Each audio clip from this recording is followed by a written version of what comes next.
Bonjour à tous, au programme de cette nouvelle revue de presse, la nouvelle méthode de calcul du taux du livret A a été dévoilée, l'Hexagone ne serait pas à plaindre du côté du marché du logement, et les Français sont 1,4 million à avoir contesté le montant de leur impôt en 2015.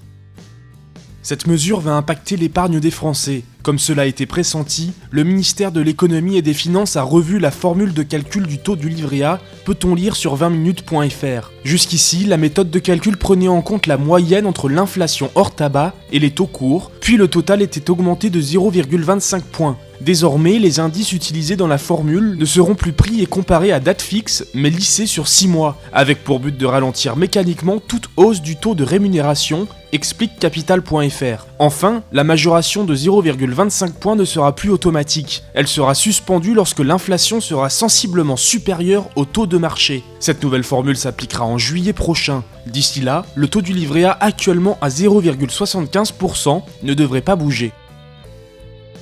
En matière de logement, les Français sont plutôt bien lotis. Une étude du crédit foncier relayée par LCI.fr révèle que les habitants de l'Hexagone bénéficient d'un marché de l'immobilier plutôt favorable. En termes d'espace par exemple, avec 2,3 habitants par logement de 102 mètres carrés en moyenne, les Français sont pile dans la moyenne des 28 pays européens, alors que 2,3 Britanniques se partagent 76 mètres carrés. Nous ne sommes également pas à plaindre en termes de coûts. Comme le souligne leséchos.fr qui cite l'étude, le marché français n'est pas trop volatile. Entre 2006 et 2015, les prix des logements n'ont augmenté que de 2%. Sur la même période, ils ont bondi de 21% en Allemagne et baissé de 22% en Espagne.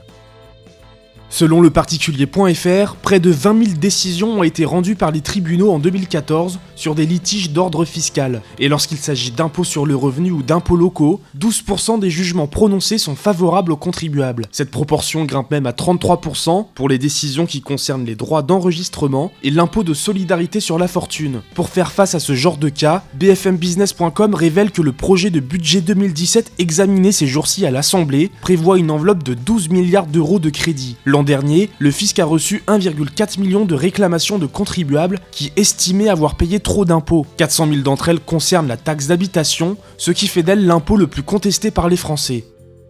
C'est tout pour cette nouvelle revue de presse, on se retrouve très vite pour un nouveau point sur l'actualité des finances.